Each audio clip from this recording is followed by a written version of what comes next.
Well, good afternoon, everyone. Thank you for joining us and Hidden Halos Kingdom Assets Youth Program. And as part of our youth program is our internship program. And today we are here to have a brief discussion on what it means to be a full time student and juggling academics, life, family, work, internship, and extracurricular activities. How do students have a well balanced life? And we have joining us in this panel discussion the interns from Hidden Halos Kingdom Assets. We have with us Shamari Price, Nicholas Mohaney, Jasmine Sharma, Gabriel Valiente, Azra Shahadat, and our Director of Operations, Marie Jose Francois. I am Dr. Sophanie Lamore, the Executive Director of Hidden Halos Kingdom Assets. Welcome, everyone. I am looking to hear some great suggestions on how other students like yourselves who are excelling in life, who are excelling in academia, and you have done and are doing a marvelous work at Hidden Halos Kingdom Assets. I'm looking for those wonderful suggestions and those things as to what other students should not do and how they can better improve work life balance. So I am going to ask a few questions from several of you, and feel free to answer in your own way and to provide your thoughts, suggestions, and comments to help other students. So this first question is for Nicholas and Shamari, and you can answer one after the other. And this question is asking, what strategies have you found most effective for managing stress and maintaining mental health while juggling multiple responsibilities like school, work, and internship? Shamari? Hi. For my experience, I was a part-time college student. I was finishing up my last semester while starting at Hidden Halos. Um, but overall, I think one of the best strategies you should use would be to maintain a healthy sleep schedule. Because as a young adult, you always want to stay up late or like you want to go out, but it's important to like take care of your body, and sleep is one of the most important things that you need in order to function properly, no matter what you're doing. So yeah. Awesome, awesome. Yes. Sleep deprivation will affect everything you do in life. It will affect how you think and how you show yourself, how you come showing yourself to the world and to those endeavors that you are looking to achieve. And most definitely, sleep is one of the key factors of success. Because if you can't think straight, then you're not showing your best self. Thank you for that, Chamari. Nicholas.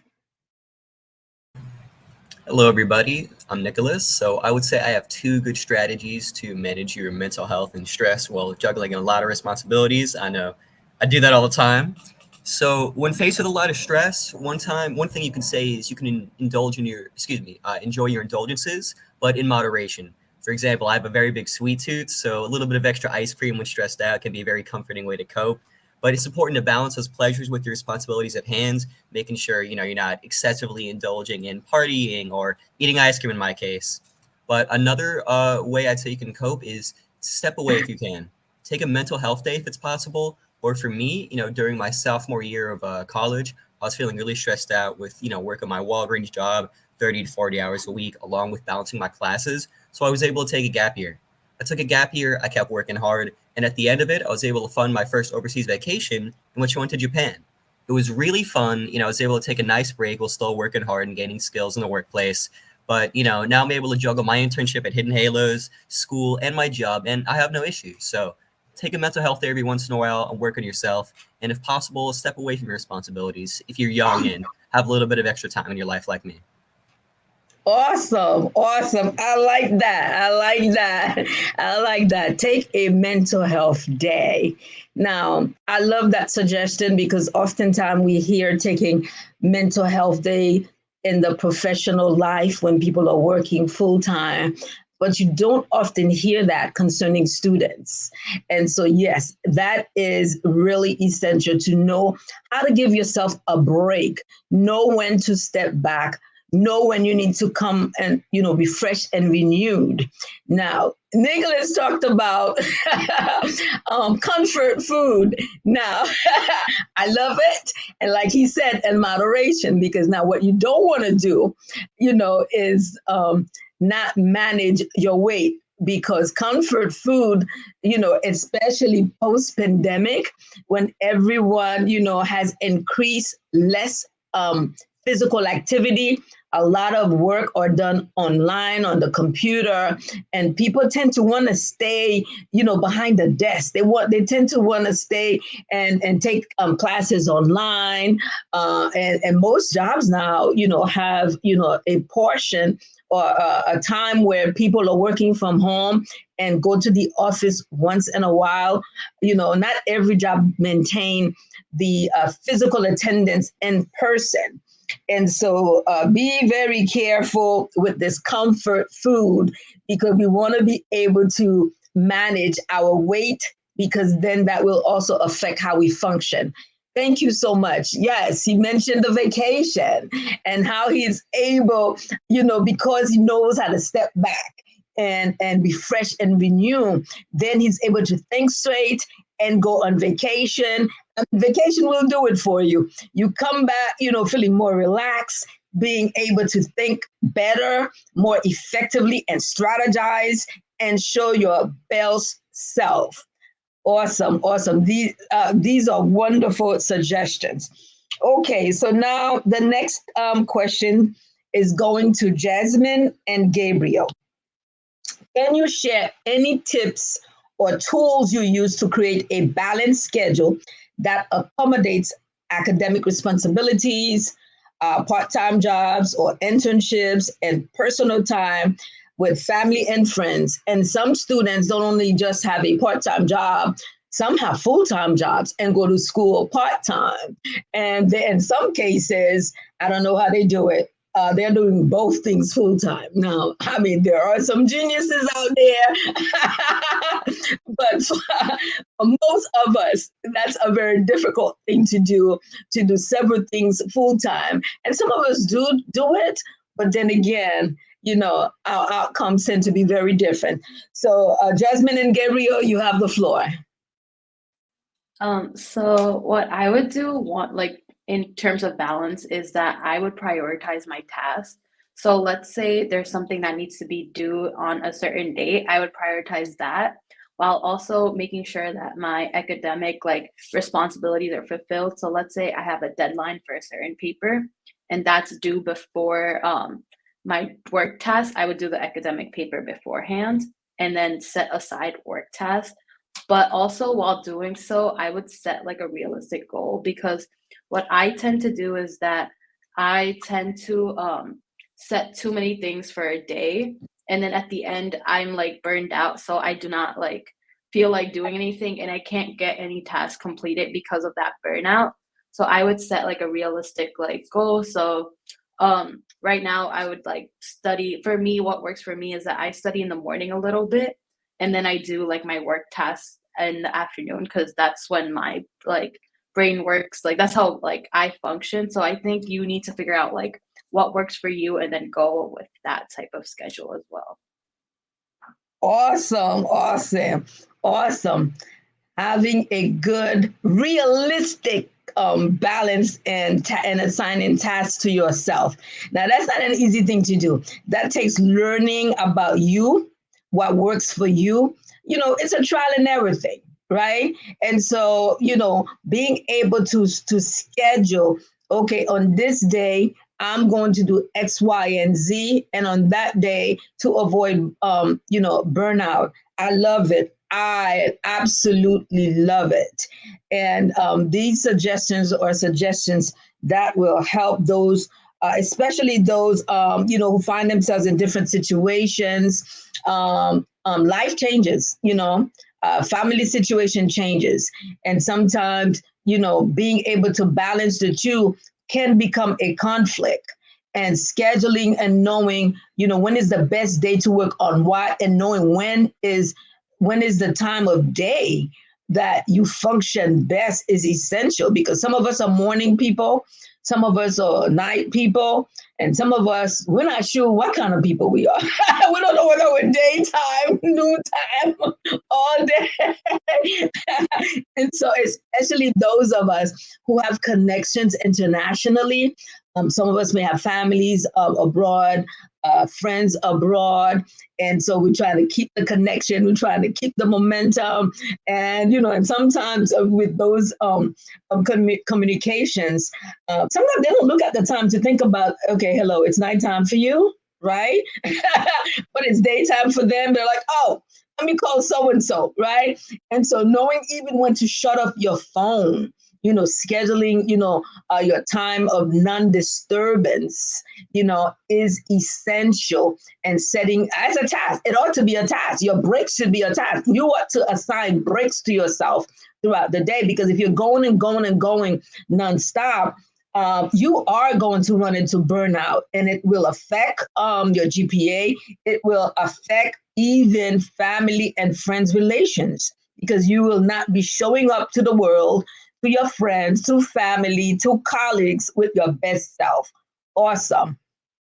Okay. Talk to us, Gabriel. Hi, yes. So definitely, I believe that when it comes to like managing multiple things at the same time, especially stuff that all have a high level of importance, I do believe, and I'm a big believer that you should definitely plan accordingly. I was a person that in my first semester of college, I used to sort of wing it, if you will, and I caught myself lacking in a lot of areas where, I'd either fall behind on certain assignments or I wouldn't have enough time to study. And also, like as a student athlete in college, it's also it's also very difficult to try to study and get ahead of your work when you have like games and stuff like that and practices. So what I did for my second semester was I got myself like a little agenda, and I would write out all the stuff that I had to do either throughout the week. And I'd set, little goals to reach by the end of the week to know that my agenda and my planning was working. So, for example, I'd either in the mornings, I'd, have a little bit of time to study before each class, or if I had a break in between certain classes, I'd catch up on work, to make sure that by the time I'm either getting home from practice or after a game, I wouldn't have to be, uh, I have an overload of work to do. So I definitely recommend that planning ahead and planning and like almost leveling your importance of all your tasks that you have to do is definitely a necessity, because without that you could fall behind on a lot of important stuff, and then that definitely is not going to be good for your mental health, because you're going to be stressed all over the place, not knowing what to attack first.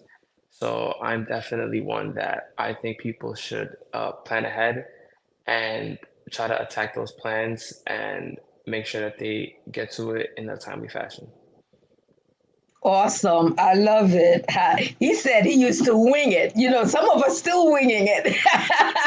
These are awesome and great suggestions. I love the idea of looking at your week and setting goals, right? Saying to yourself, well, what do I want to see this week's outcome to be?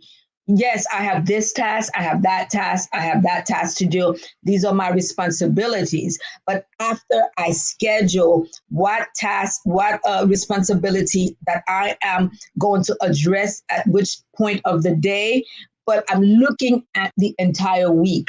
What do I want my week to be? So when you're looking at students, who have term papers and exams, and some courses give quizzes and some give pop quizzes. You don't even always know, and some of the courses that you're taking, when you're going to walk in, you're going to have a pop quiz. And so by having an outlook of the outcome of what you want for the week with a goal set in mind, you're able to plan, okay, I'm going to review everything that happened in my course during this week, right? This is the outcome that I want.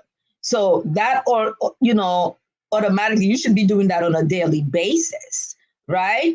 Or at least every 2 days, if something went wrong, you couldn't do it, a particular day, because things do happen, right? Things pop up, emergencies, urgencies, unforeseen things happen that you're just not quite prepared for. And something may happen that didn't allow you to follow your plan as you had scheduled it, for a particular day. And so by having an outlook and overview of what goals you want to see by the end of the week, certainly is something that's poignant, is something that is essential, because then this is what I accomplished this week, and this is what I had set out to accomplish, right? And so that way you don't fall behind in your goals, especially looking towards your syllabus, right? Always have your overview of your syllabus, to be able to see what's forthcoming, and also prepare for things that you don't know, like pop quizzes, right? Or an emergency. So if you are on target, with everything that you need to do, then when some things come up, you don't easily fall behind, because what causes the burnout is the falling behind, is not having control of your life and of your time. And Gabriel said something that was like really good, where he says, well, if I have some extra time, then I can put it here, here, here, here, and there. So this is managing your life. So, you all may not even understand that you are managers, because you have to first be able to manage your life before you can manage career, or anything else, that you aspire to managing. And I love it. I love it. Okay. Moving forward to our last question. Uh, and this question goes to Azra and Nicholas.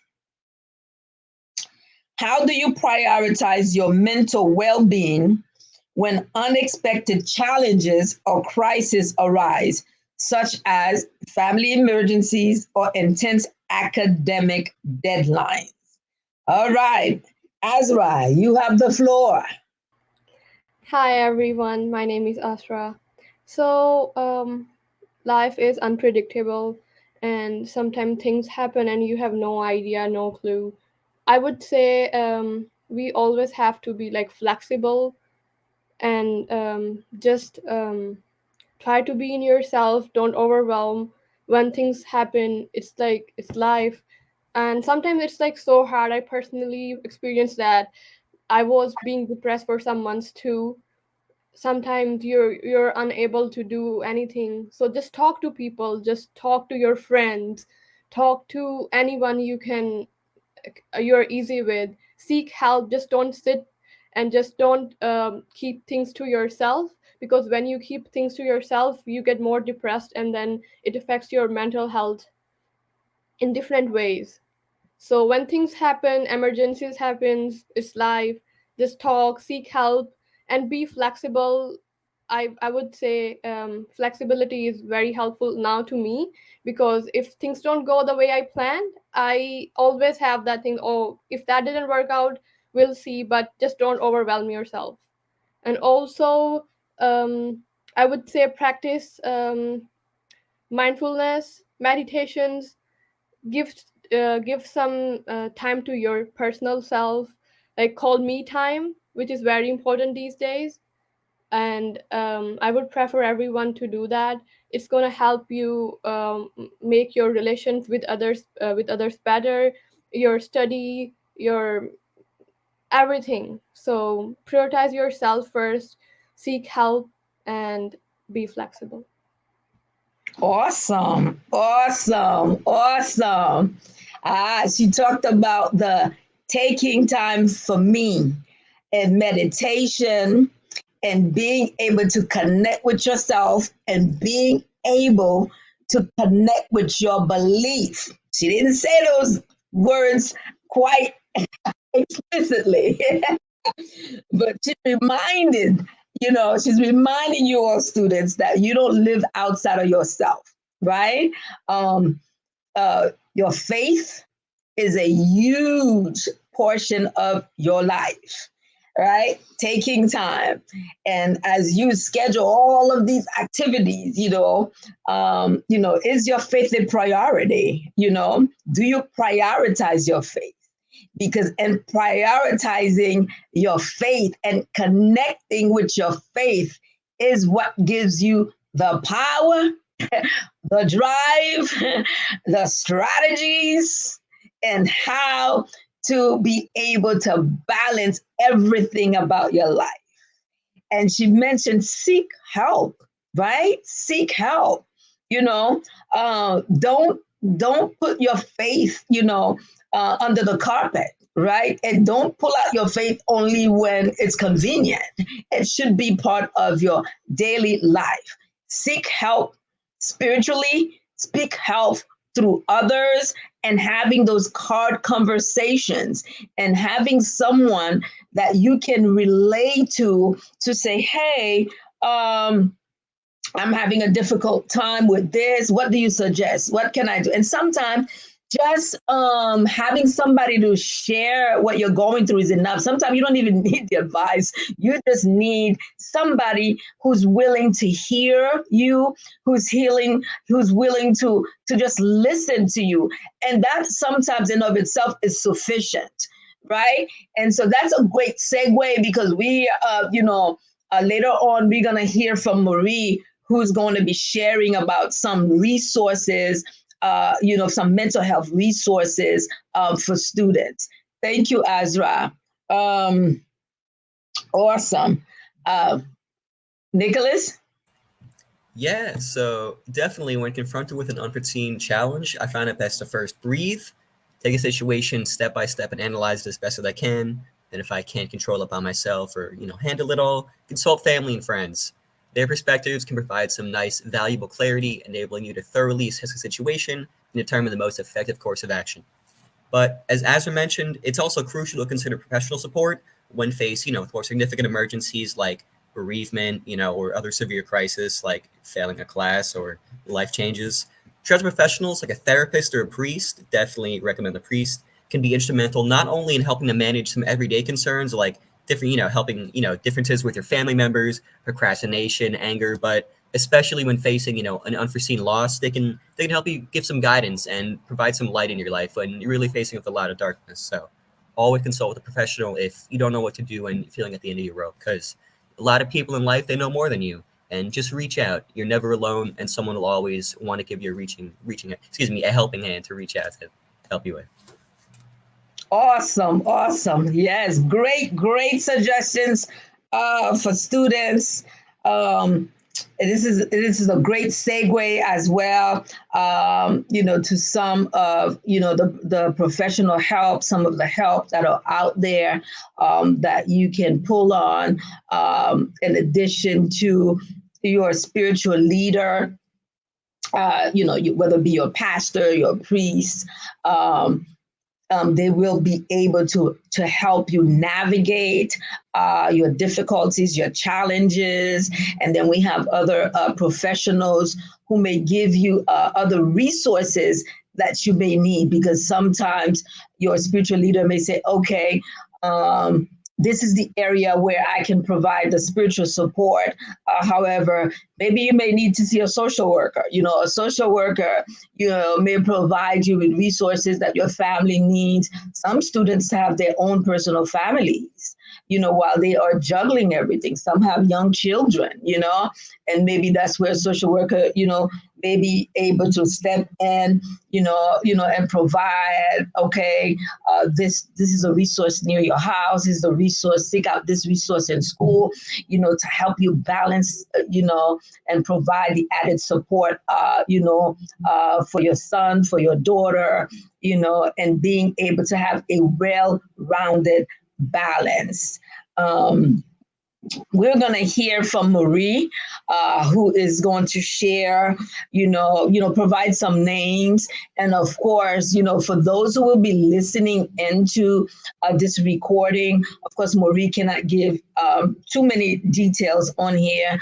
She'll provide the name of the resource and possibly what the resource might be able to provide. And then for the specific details, for those who are listening, who may need the exact contact information, they can contact us as Hidden Halos, and we can, provide more details, such as, maybe phone numbers, addresses and things of that nature. Please welcome Marie, who is one of the supervisors of the internship program. And of course, she also works with us at Hidden Halos in different capacities, and she carries different roles. So please welcome Marie, who will share about some resources out there that may be of support to students. Marie? Thank you, everyone. I'm sorry. Thank you, everyone. Really enjoyed the panel discussion. There's some great nuggets that the students share with us. And it's not only for students. I think those things are helpful in life in general. So we thank you. The city have some resources for youth and mental health, and in order to make that easy for them to access, it's just a 3-digit number. It's NYC 988, and that will connect you with free confidential crisis counseling, mental health counseling, and the like of.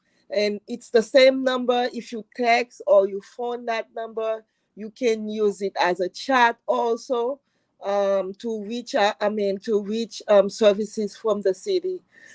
In addition to that, the city has places that they call them respite centers, where you can either go or call. They have them throughout the 5 boroughs. They have in Manhattan, Queens, Brooklyn. Yeah, I'm sorry, they have them in 4 boroughs. I don't see any for Staten Island. They call them respite center. And these information, you can get them also from the 988 numbers.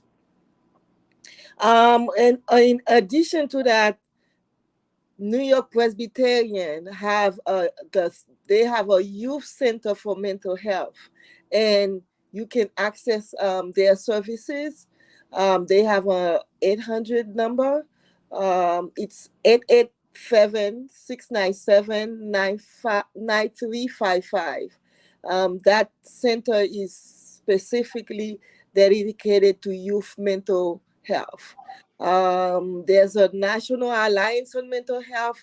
If you are reaching, if you're not in the New York, if you are not in the 5 boroughs and you want information nationwide, you can reach out to them and get some information. Awesome. Thank you, Marie. This is great. So Marie has shared with us both resources for those who are in the New York City area, in New York, and the state of New York, and also nationwide in the United States. At Hidden Halos Kingdom Assets, we are not just a national and local community organization, but we are also international as well. We have international programs.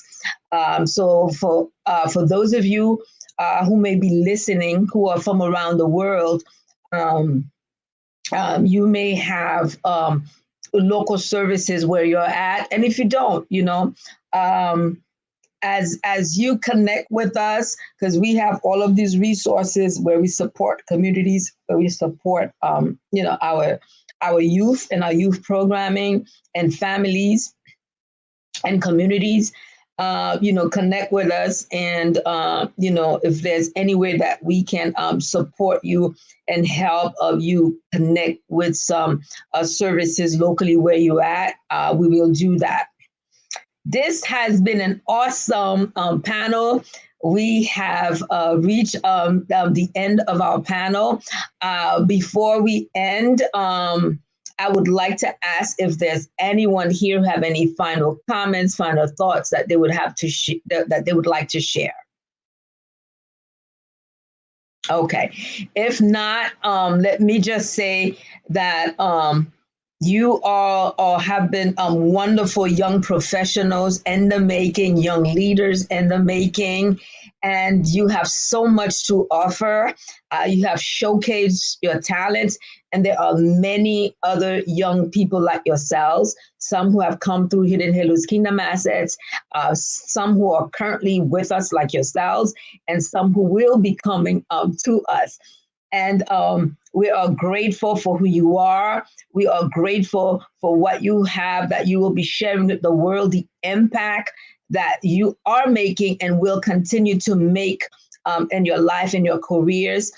We wish you the best. And we thank God for you as an individual and you corporately. And we hope that this panel will serve as a help and as an inspiration to other young adults in college, postgraduate, graduate students, as well as high school students.